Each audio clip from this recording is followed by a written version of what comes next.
Conference. John Szczepaniak, and John has been documenting games really since about 2004. He grew up in the UK and he studied Japanese, so he's a great person to think about that kind of interplay between what's happening around the Japanese scene. He's worked across a range of different games-related media outlets: Retro Gamer, Hardcore Gaming 101, Official PlayStation Magazine, Game Developer, and The Escapist. And he was a staff writer on Retro Gamer briefly in 2006. And then in 2013, he unleashed his great project on Kickstarter, which is focused around, well, I'm not going to talk about it too much because he's about to talk about it to us today, but around the untold history of Japanese game developers, trilogy of books, and a few of you I know have spoken to and seen some of those books over the last couple of days. So he spent about 20 years documenting the industry. He's interviewed more than 150 people, and I present him to you now to tell us some more about that stuff. Welcome, John. Thank you very much.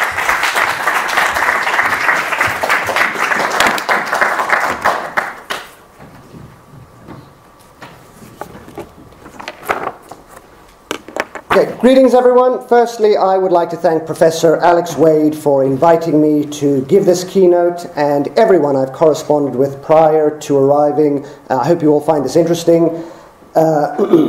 References are given on the slides, but there's a lot of text, so please don't feel that you have to read it now. You can download it from the shared Google Drive and peruse at your leisure later. My name is John Szczepaniak. I'm the author of the Untold History series of books, the Japanese trilogy, a Blu-ray DVD, and a 5th volume, over 1 million words of interviews with well over 100 developers. I also freelance for numerous publications, and my work is found in various books by other authors. So for the next 45 minutes, I want to talk about Kevin Bacon. So perhaps you've heard of the parlor game, 6 Degrees of Kevin Bacon, the idea that all films are connected through this actor. The thought experiment regarding degrees of separation is maybe similar to my topic, but I specifically want to explore connections between games and other media based not on shared casual observation, but on a developer's own words. When examining video game history, it's essential to understand the lines of influence which led to events. Rarely, if ever, are ideas immaculately conceived through pure inspiration. You know, they don't just happen in a vacuum. I don't necessarily mean direct sequels either, but rather cross-pollination with examples from different companies, creators, games, and media. Here we can see the convoluted, branching family tree of Wonder Boy and Adventure Island, courtesy of a fan. Their details are there. And having spoken with Ryuichi Nishizawa of Westone and Takashi Takebe of Hudson, the reasons behind this great separation are baffling and fascinating, but there are even more convoluted lineages than this, if you can believe that, which had an even greater impact on the industry. I focus on oral histories because I want to avoid speculative comparisons. Outside of academia, it's all too common to see a writer or a YouTuber draw comparisons between creative works purely on speculation. So shame on whoever wrote this clickbait title, this is one of mine. I'm showing a personal example because it would be rude to show one of my peers. And also, let's be honest here, it is a lot of fun and it's oh so tempting. You see strong similarities, and you know the desire is to compare them. But it needs to be backed up by corroborating statements from the creators. Otherwise, it's just conjecture. However, unsubstantiated observations can have value if they later inform an insightful interview. So I'll be showing some good examples of that. Someday I'd like to interview Yoshio Sakamoto and deep dive into all of the influences of Metroid. He's been very open on how the name is a portmanteau of Metro and Android. This is a video image from an interview he did. So oral histories from creative minds will reveal an incredible network of ideas and inspirations being shared and disseminating across the industry. I'd like to discuss the motivations for examining this, some of the obstacles one finds, and then the remainder of our time we can look at a few group cases. When I started writing this talk, I ended up with so many complicated and intertwining examples, it was almost overwhelming. But perhaps that's appropriate, right? Because family legacies can be difficult to follow. So I've curated it heavily. Please keep in mind that everything shown here, it's just a tiny glimpse. So, why do it? Why comb through the interviews of others or conduct your own in order to piece together this tapestry of inspiration? There's no definitive list. These are just some thoughts I had. By all means, add your own. Afterwards, I'll look at some examples, and then afterwards I'll look at some obstacles and then go through some examples related to this list. So try to keep some of these in mind, maybe pick some favorites. Number one, oral histories are easy citations and, easy citations and primary sources. We all know the importance of citing references. An outlandish statement simply needs verifying. And what better source than the person who made that game? So if I claim that the late Akira Toriyama influenced Star Wars or pornography played a role in Dragon Quest, I just need developers backing this up. Two, providing context to understand the zeitgeist. I'm going to show some examples where games, dismissed by modern critics, actually helped define the entire industry. The Tower of Druaga is like Japan's mitochondrial Eve. Its DNA is in everything, and the developer interviews prove it. Correcting fallacies and urban myths. I mentioned speculative assumptions earlier. Talking with developers will clarify these, and it will also correct urban myths, for example, Pac-Man being inspired by pizza. Plagiarism. When accusations of plagiarism arise, we need to understand the path of creativity.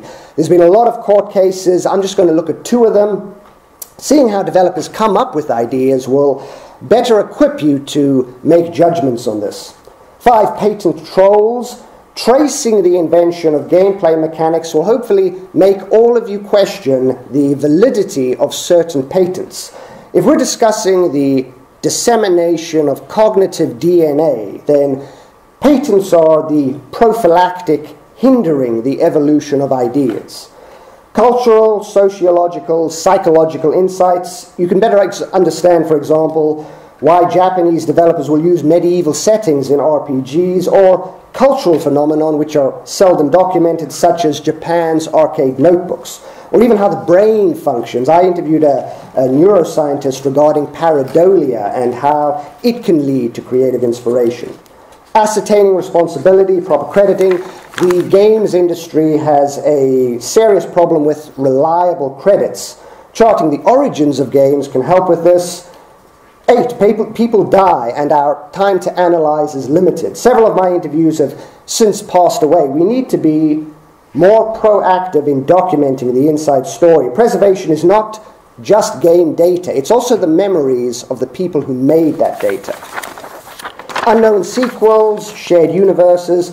Sometimes a company will try to capitalize on the idea of a spiritual successor. There are plenty of games also where it's not obvious they are a follow-up, and shared universes fall under this.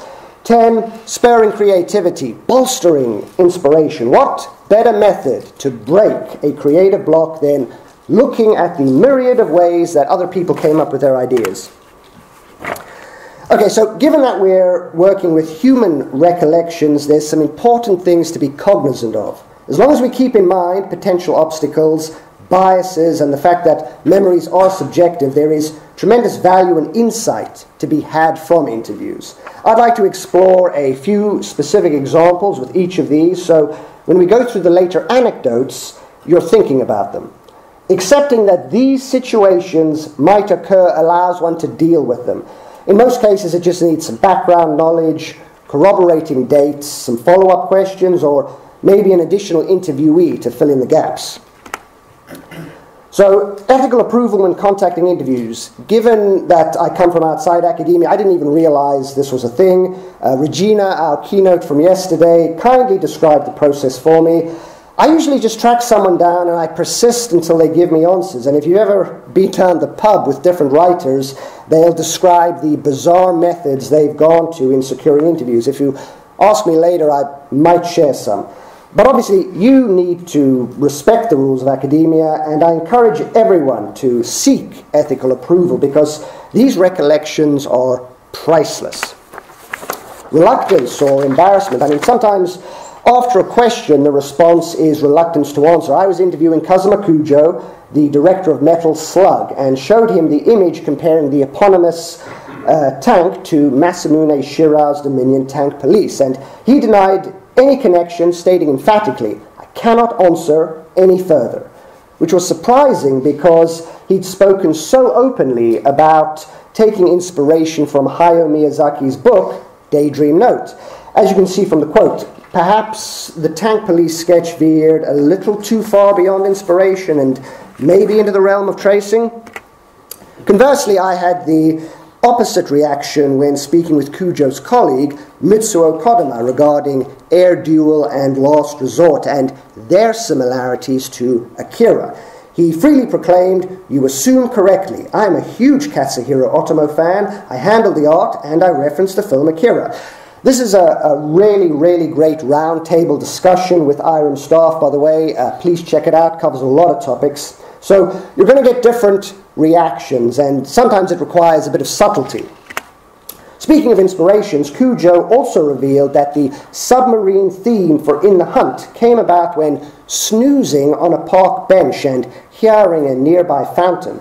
Some writers tried to draw a connection with Swoon, but that was only published by IREM. It was actually designed by Home Data, and it predates Kujo joining the company by some years. So this is why we need to ask developers.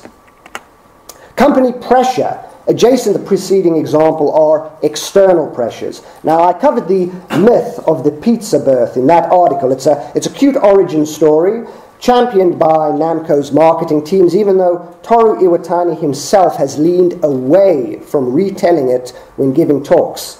The key item I want to draw your attention to is the court deposition. Now, on the top are toys by the company Tomy, various manufacturing dates including 1974 and 1976, the toy names being Pac-Man or Pac-Kun for short. Pac-Man, the arcade game, is from 1980. So let's look at that court deposition. Dated January 1984, it details a battle between Midway and various defendants who contend that Pac-Man is not an original work of authorship. Pages 24 and 23 have statements directly from Toru Iwatani. He is asked over and over, "Have you seen this toy before?" And he admits, yes. Before making Pac-Man? No, I think it was after. Now, try to imagine the overwhelming pressure Iwatani would have been under, representing his employer Namco. I've met the guy. Super cool, but with such high stakes, an employer will exert pressure on the narrative. Officially, according to that deposition, the toys had no influence on Pac-Man's creation, though Tomy and Namco would later make a deal to rebrand them as official Pac-Man toys. Now, we know Namco controls the narrative. I interviewed Professor Yoshihiro Kishimoto of Namco, and he explained he was approached by journalists wishing to document the long-running series he created, Family Stadium Baseball. According to Kishimoto, the series sold over 10 million copies, but Namco forbid this. They would not allow it, even though he hadn't been an employee for years by that point. Professor Kishimoto told me he wanted to be interviewed by a foreigner, such as myself, because it meant his story could be published beyond the reach of Namco, and he provided a list of staff from Namco's games, which the company did not want known. Later, a Japanese literary agent picked up my trilogy, and large book publishers liked it, but they all said, "You will need written permission from each company mentioned to be allowed in Japan." So companies do exert control. My job is circumventing that control. NDAs are also a form of pressure. Every interviewee who tells me they're under NDA, I ask them, please write down your recollections, put them away safely, so someday, maybe in 30 years, their story can finally be heard. The Rashomon effect. It's a literary technique where multiple witnesses give a different description of events, but it happens in real life too. Case in point, Sonic the Hedgehog. Now, I love this example. It's an important global property. It's heavily documented. I've interviewed 2 of those involved, but also everyone feels they were responsible for those rolling hills. Yuji Naka's statement is important. He cites the sloping hills in Capcom's Ghouls and Ghosts, saying, without it, I don't think Sonic would have been born. And this is the core of my talk. Another game by another company resulted in Sonic. And it's not that any of these statements necessarily invalidates the other, but they exist like puzzle pieces which don't quite fit together. And I've curated just 4 examples. Sonic has so many interviews. Without a time machine, one solution is to add more interviewees, hoping they can clarify events, or, as Yusaka Yamamoto, the editor of GameSide magazine, told me regarding his career of interviews, if you interview several people who work together, they might contradict each other. Sometimes those contradictions are because one person is wrong, but sometimes everyone is correct. End quote. So if our role is to analyze these scenarios, we want as many interviewees as possible. Subjective bias, recall mistakes, false memories. Games TM, issue 39, page 154, renowned Atari developer Ed Logg, creator of Gauntlet, states that his game Zybots was the result of trying to replicate id Software's FPS Doom. Doom came out in 1993. Zybots predates it by 6 years. Later, Retro Gamer, issue 78, page 74, writer Craig Grinnell gets Logg to admit it was actually a Doom-like maze game. Now, I've chatted with Grinnell, and he says Logg insisted it was Doom until eventually was forced to concede maybe it wasn't, after repeatedly pointing out the dates. Grinnell never ascertained which FPS actually inspired Zybots. I asked Stuart Main, the author of the FPS book I'm Too Young to Die, and he suggested the following titles as possibilities. Now, I am not criticizing Logg. His recollections of 35 years ago are more lucid than myself or most people could manage. In fact, a lot of people in this auditorium are so young, probably weren't even alive 35 years ago. But despite this anomaly, his interviews are extremely valuable because he also reveals that Zybots was influenced by Owen Rubin's Major Havoc, but mainly it was akin to a 3D reimagining of his earlier Gauntlet. Keep this in mind because Zybots shows up again later. So sometimes you'll need to work a little bit in order to solve a mystery. Examples. This is the fun bit. Okay, so we've gone through the reasons why this is worth examining and the obstacles one might face. Now let's explore a few forgotten lineages. Again, I've cut these down for time. Originally, I had 17 heading titles. Now, sadly, it's just 6. Okay, this is the big one. The Tower of Druaga by Masanobu Endo of Namco, 4 arcades, 1984, only in Japan. The Japanese Game Preservation Society states, not one PCB left Japan. Also, John Ray of Atari, charged with getting Namco arcade games into production for the US. He never saw it either. So, acknowledging it didn't leave Japan, Druaga is an example of why context is so important. The first time Americans or Europeans played it officially was Namco Museum Volume 3, circa 1997. On the screen are quotes from reviews of that and then the later standalone Wii release. Now, critics didn't really get it. They despised it. They said there is zero merit to it. I mean, IGN's 2009 review is scathing. But we'll come back to these. Endo has detailed its creation often. I heard it when he gave a talk in Leipzig, and the seed for Druaga started with Endo's introduction to role-playing through Steven Spielberg's E.T. and its Dungeons and Dragons scene. First by reading a book of E.T. where he couldn't understand D&D, then by watching the film itself where he still didn't understand it, then on a trip to the US he bought a D&D set but gave up because the rules were in English. He describes understanding RPGs through Wizardry on an imported Apple II computer. And he says he received the strongest influence for Druaga playing AD&D on the Intellivision. That showed him the possibility, so he began prototyping. He describes a rich tapestry of inspirations. The Sunshine 60 building in Tokyo is why Druaga has 60 floors, etc., etc. Now, Game Machine Magazine 242 lists Druaga as number 2 of its best hit games for August 1984, while Endo describes in detail the social and cultural phenomenon it became. Each floor had a vital treasure, which only appeared after solving that floor's mystery.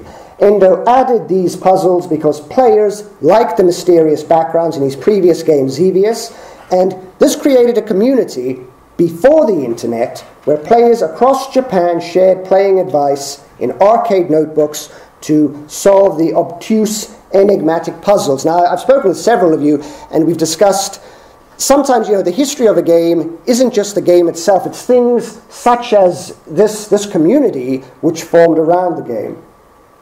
And the reason I'm describing a game hated by Western critics is due to the number of Japanese developers who cite Druaga specifically as inspiration.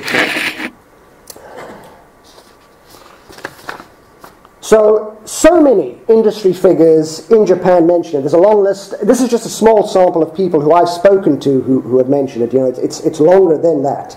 But it includes Tokihiro Naito, who created Hydlide, a multi-million bestseller, receiving an award from Toshiba EMI for this. 1 million on the Famicom, 1 million on all the computer versions combined. So 2 million copies.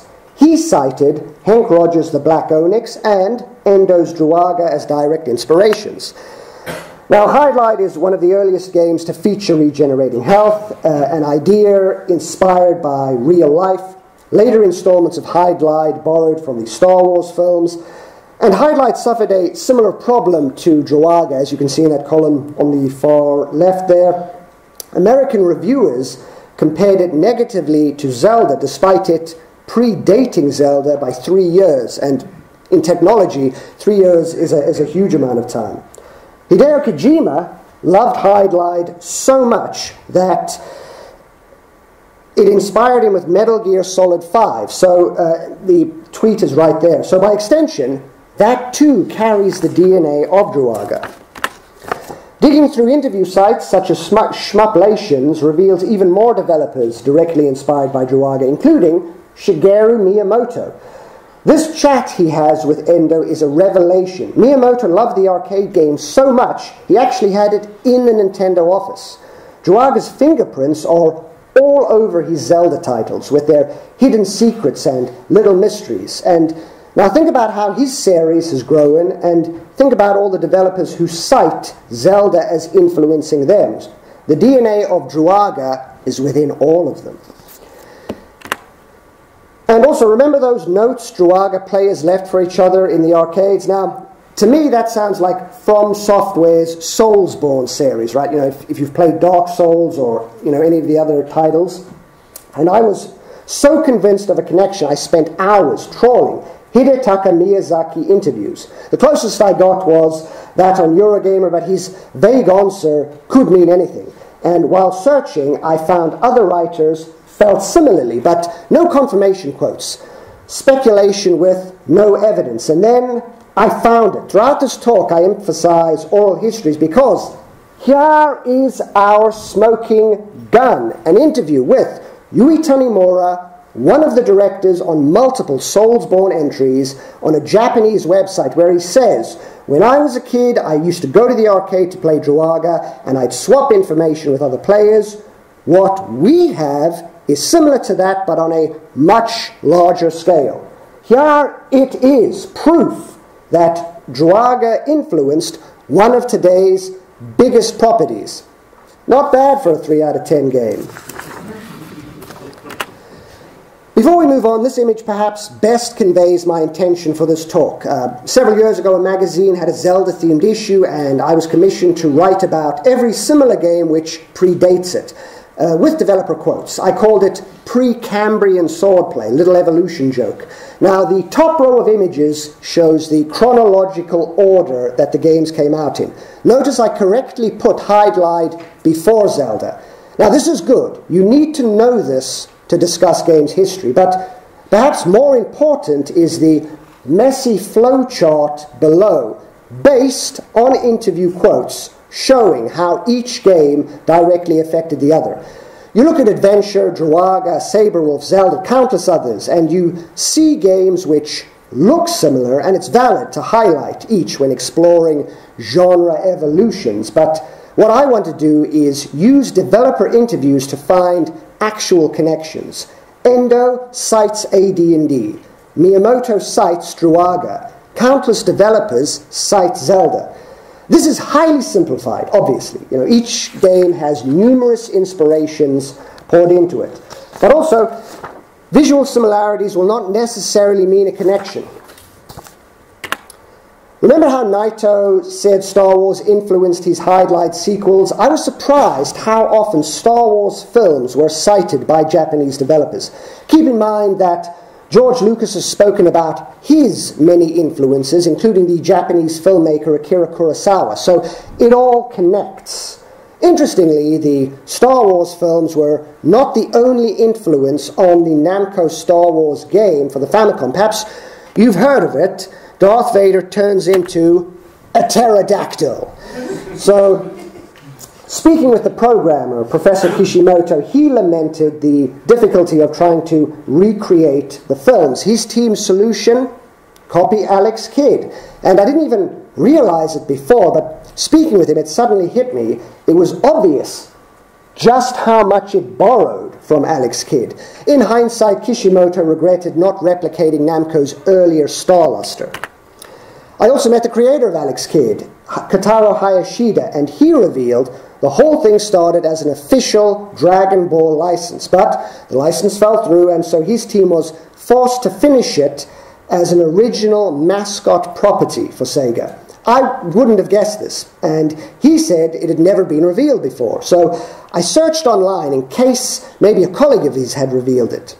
No other interviews, but a very excited YouTuber called AnthoGeek had made a video speculating that maybe Alex Kidd plagiarized Dragon Ball. He didn't have any hard evidence, but now my interview proved his theory correct. So the two games, or the two properties, were officially connected at some point. So as I said, there is value in speculating, and also that is how Akira Toriyama inadvertently influenced Star Wars. Also, a new Alex Kidd came out in 2021, so this is all still pertinent. More Star Wars influence. Please raise your hands if you can think of any game that had a changing camera viewpoint. Come on, everyone's hand should be raised. Oh. Okay, so this is speculation on my part, but the existence of those games that you were thinking of, even if you didn't raise your hand, might be thanks to this man, Mikito Ichikawa. Unknowingly, they all carry the influence of his impact on the games industry. His company created a licensed Star Wars game for the X68000 computer, released in 1991, allowing camera or viewpoint change. Sega's Virtual Racing came out in 1992, and Sega filed a bogus patent claim for viewpoint change. Sega has a history of ridiculous, fraudulent technology patents. Please look them up. The view change patent details are on the screen. So Sega used this patent to issue injunctions preventing the sale of Nintendo games.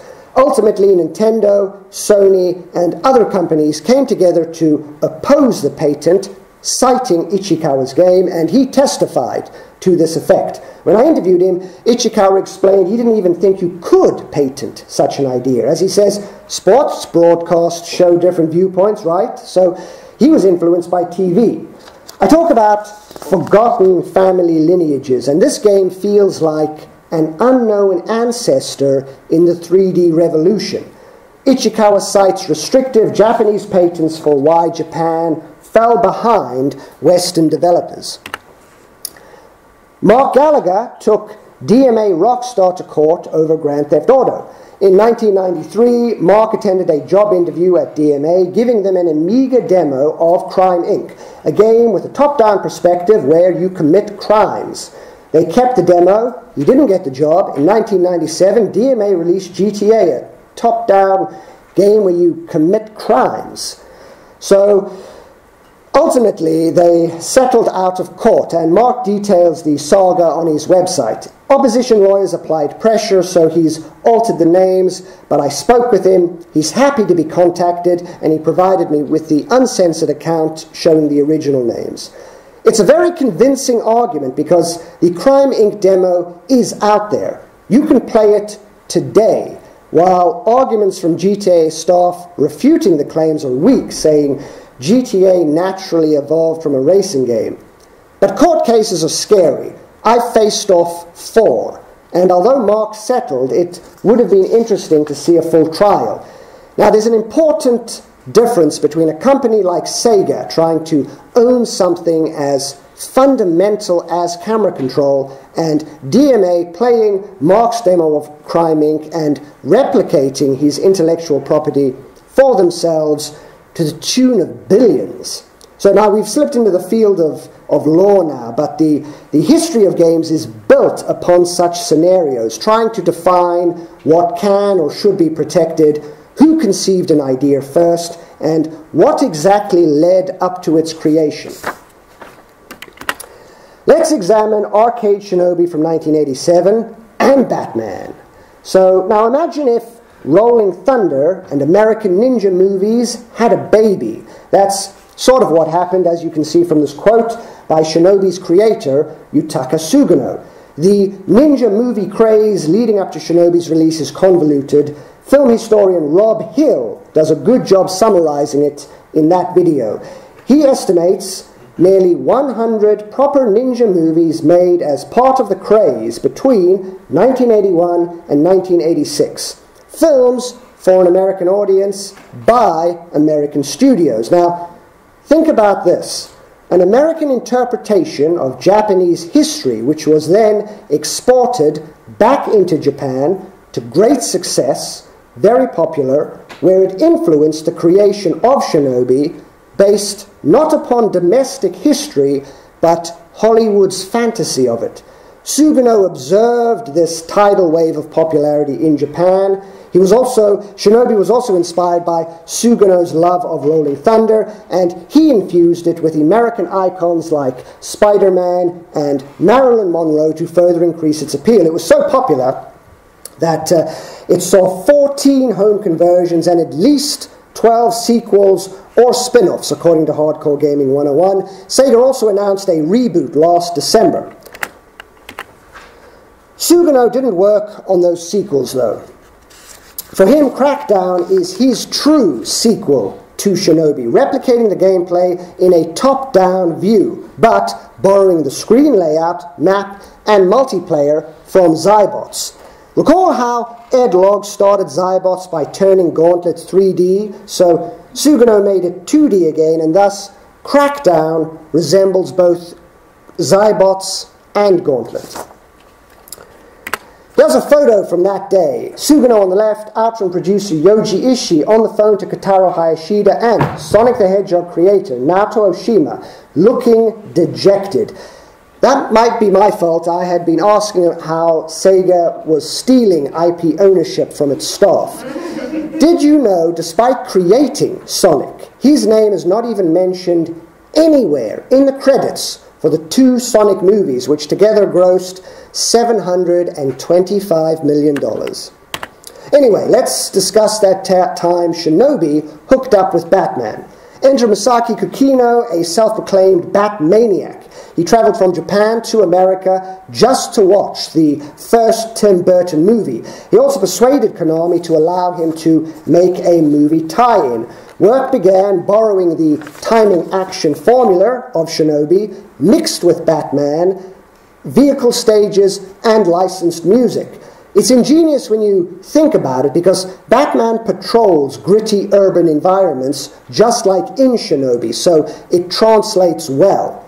The Batman licensing saga is way too complicated to cover, but it fell through, forcing Kukino to reskin the game with a science fiction theme, resulting in Surprise Attack. Perhaps it was for the best. This evolution resulted in some inventive gravity puzzles. One obvious remnant of Batman is the quiz mistress looks like Kim Basinger, which isn't speculation, Kukino confirmed it. And this is also why later interviews are better for tracing forgotten lineages. Only now, in 2024, has Kukino finally given me permission to make this public. So, Shinobi gets around, which I guess makes Crackdown and Surprise Attack half-brothers. Speaking of licensed material, let's look at Dale Desharone. I was the only person to interview him before he passed away, and I'm still haunted by what I never asked. We discussed his Zelda CDI games. Some people criticized them, but I wanted to know their origin story. Personally, I loved them. We also briefly discussed his other work, which I wish I had explored further. He was a teacher, he got involved with Atari computers, he changed vocations, and some of his early works were computer adaptations of two books, Below the Root by Zilpha Keatley Snyder and Alice in Wonderland by Lewis Carroll. Both games rated highly at the time and today, as shown by various fan comments online. Now, Desharone adapted Carroll's classic, but he met with Snyder to co-create an official follow-up to her book. Each game is thematically distinct but mechanically similar, but also represent a translation from literature, linear words on a page, to interactive, free-roaming worlds of exploration. Just look at this map by Justin Stallman, who credits it as a defining, lifelong inspiration. He shows there are 512 screens to explore in a non-linear fashion. Keep that in mind when you think about how literature is just linear reading of words. You can also telepathically read NPC minds. It's incredible, and for me, this truly showcases the potential of games. Desharone would later remake Alice for the Philips CDI, adding claymation portraits, voice acting, various other touches. He would also create the original Laser Lords for CDI, which evolved the gameplay by adding combat, a complex currency system, and thematic planets. It's a forgotten gem, I feel. Later he would evolve these further for Gamelon and Faces of Evil, removing the command menu while emphasizing the platforming and the combat even further. He brought Russian artists to the USA to create the cinematics, thus infusing the games with the legacy of Soviet animation and its accompanying inspirations. But you can still see the underlying formula for each game, slightly modified with each installment. The formula worked, it was glorious, and I asked him about this evolution, to which he responded, yeah, well, side view games are side view games. And Desharone sells himself short with that reply, downplaying his craftsmanship. I wonder if, mistakenly, he thought I was criticizing him. We'll never know because we can no longer ask him. And this lineage of inspiration can no longer be analyzed through fresh, first-hand accounts. Snyder also passed away in 2014, so oral histories are an urgent matter. The two CDI Zelda titles were heavily criticized. There are countless examples. Don't even read them. They're awful. So bad. But in 2020, the games were remastered for Windows by Seth Fulkerson, and they contained quality of life improvements. And it was gratifying to see critics finally admit they are good. Fulkerson told me he created the remasters because of my interview. Later, he would helm the team creating RZ, released this year as a spiritual successor to those Zelda games. It's filled with references, including a character named Dale, which I thought was a nice homage, while the cinemas replicate that Soviet styling. Now, there's a direct line of evolution from Lewis Carroll's novel, 158 years ago, incorporating Zilpha Keatley Snyder's novel in 1975, plus Soviet-era cartoons, through the games of Descharoun, all the way to Orzette, and with each step, other elements are mixed in. I just wish we could still ask the core people who were involved in some of these titles. Okay, so we've now seen lots of examples with a lot of cross-pollination, and I hope all of this chaos and complexity has conveyed that creativity in games, be it thematic or mechanical design, comes from numerous intersecting sources, subtle and overt. Interviews are plentiful. Apart from my books, there are countless free articles online, such as on time extension and shmuplations. These final slides, bonus slides I've got for you, contain some interesting material that I didn't have time for, but I have exactly 5.5 minutes to go through them, and again, further reading is online if you follow the URLs. So, pareidolia. I interviewed Professor Sophie Scott, Director of Cognitive Neuroscience at University College London, regarding pareidolia and how this genetic trait governs our creativity.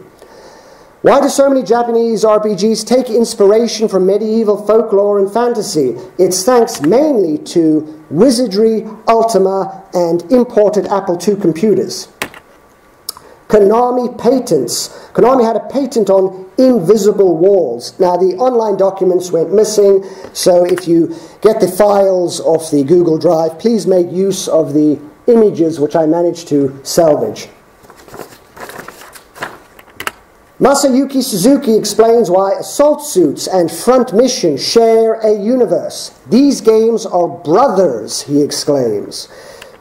I also spoke with Dylan Cuthbert, programmer on Star Fox. It received no influence from 3D Narrow Escape on the Vectrex, but it did receive influence from Starblade. John Pickford describes Tim Stamper of Rare accusing Nintendo of ripping off Saberwolf to make Zelda. As he puts it, cheeky bastards. However, there was actually a precedent for Japanese developers visiting England for inspiration. Takashi Takebe liked the ZX Spectrum. Masakuni Mitsuhashi says 3D Monster Maze inspired him, and I discovered the ZX81 was actually sold in Japan, hence that advert. So ideas do cross-pollinate between regions. Iron Staff state there is no shared sakaiken between Image Fight and R-Type. There's none. But there is between In the Hunt and Undercover Cops. Sakaiken is often translated as meaning worldview, but it incorporates so much more than that and should provide some interesting reading. I was interviewing Richard Lanefellner about Sacred Armor of Antiriad, released at the same time as Metroid for British 8-bit micros. He explains the similarities are due to shared common roots. Hank Rogers told me that Koei ripped off his game, the Black Onyx, for its own game, Dungeon. I discovered actually they ripped off lots of people, as you can see from the tracings. The unreleased Monster Museum on the Commodore 64 predates Tomb Raider, even though it seems they share a lot of similarities.